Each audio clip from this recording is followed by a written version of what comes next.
Aujourd'hui, je vous invite à un voyage intérieur, une exploration profonde d'une des histoires les plus puissantes racontées par Jésus, la parabole du semeur. Imaginez un instant un semeur marchant à l'aube, le soleil se levant à l'horizon, baignant le paysage d'une lumière douce et dorée. Dans son sac, des graines, mais pas n'importe quelles graines. Ce sont les graines de la parole, les graines de la vérité divine. Alors que le semeur avance, il lance les graines à la volée. Certaines tombent le long du chemin. Pensez à ces moments où vous entendez quelque chose d'important, une parole de sagesse, un conseil bienveillant, mais votre esprit est ailleurs. Les bruits du monde, les distractions, les oiseaux qui picorent les graines sur le chemin. C'est un peu comme ça.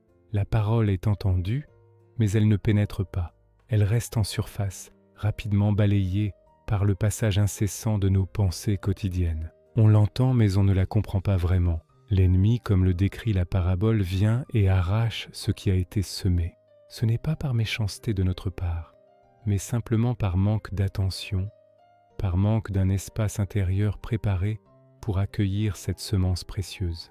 La parole ne trouve aucun sol où s'enraciner. D'autres graines tombent sur un sol pierreux. Vous connaissez ces terrains, avec une fine couche de terre sur un lit de roc. Au premier abord, tout semble bien parti. La graine germe vite. On reçoit la parole avec une joie immédiate, un enthousiasme débordant. Oui, c'est génial. Ça change tout.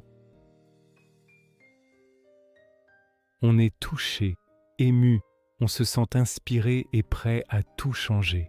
Mais dès que les premières difficultés apparaissent, que le soleil de l'épreuve se met à taper fort, que se passe-t-il? La petite plante, sans racines profondes pour puiser l'eau et les nutriments, se dessèche aussi vite qu'elle a poussé. Cet enthousiasme initial n'était pas ancré. La persévérance fait défaut. C'est l'image de la foi superficielle qui ne résiste pas à la pression, au doute, à la critique ou à la simple difficulté de vivre sa foi au quotidien. La joie initiale s'éteint, laissant la place au découragement. Le semeur continue sa marche et une autre partie de la semence tombe au milieu des épines. Ici, le sol est bon, fertile même. La graine germe, la plante pousse. Mais elle n'est pas seule. Autour d'elle, les épines grandissent aussi, plus vite, plus fortes. Quelles sont ces épines dans nos vies? La parabole nous le dit clairement. Les soucis du monde, la séduction des richesses, les désirs et les ambitions qui nous envahissent. Notre agenda est surchargé. Notre esprit est préoccupé par le travail, les factures, le statut social, le besoin de posséder toujours plus. Toutes ces choses, ces épines, luttent pour la même lumière, la même eau, la même énergie que la parole de Dieu en nous. Et bien souvent, elles gagnent. Elles étouffent la bonne plante qui, privée de ce dont elle a besoin pour grandir, devient stérile. Elle ne meurt pas forcément, mais elle ne porte aucun fruit. La parole est là, mais elle est rendue infructueuse par l'encombrement de notre vie. Mais regardez, le semeur arrive enfin sur une parcelle de bonne terre, un sol profond, meuble, nettoyé des pierres et des mauvaises herbes, un sol préparé. Et là, la magie opère. La graine qui tombe dans cette bonne terre trouve tout ce dont elle a besoin. Elle s'enracine profondément, elle puise sa force dans la terre riche, elle déploie ses feuilles vers le ciel et le temps venu, elle porte du fruit. Et quel fruit? Non pas un seul, mais 30, 60 et même 100 pour un. C'est l'image de celui qui entend la parole, mais qui fait plus que l'entendre. Il l'accueille, il la médite, il la laisse transformer son cœur. Il lui fait de la place dans sa vie. Il la protège des distractions. Il persévère dans les épreuves et il choisit de ne pas se laisser étouffer par les soucis du monde. Cette personne ne garde pas la parole pour elle seule. Elle la vit et cette vie nouvelle se manifeste par des fruits visibles. L'amour, la joie, la paix, la patience, la bonté.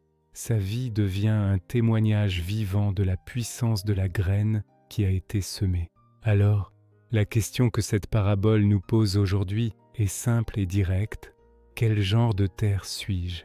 Sommes-nous le chemin, distrait et fermé? Le sol pierreux, enthousiaste mais inconstant? Le terrain envahi par les épines, trop occupé et anxieux? Ou aspirons-nous à être cette bonne terre, prête à recevoir et à porter du fruit en abondance? La bonne nouvelle, c'est que la qualité de notre sol n'est pas une fatalité. Nous pouvons travailler notre terre intérieure. Nous pouvons enlever les pierres du doute et de la peur. Nous pouvons arracher les épines des soucis et des attachements matériels. Nous pouvons labourer le sol durci de notre cœur pour le rendre plus réceptif. Cela demande un effort conscient, une prière, une décision de faire de la place pour Dieu dans nos vies. Le semeur, lui, ne cesse jamais de semer. Sa générosité est infinie. La parole est constamment offerte à chacun d'entre nous. À nous de préparer notre cœur pour la recevoir. À nous de choisir de devenir cette bonne terre qui, en accueillant la semence, transforme non seulement sa propre vie, mais aussi le monde autour d'elle, un fruit à la fois.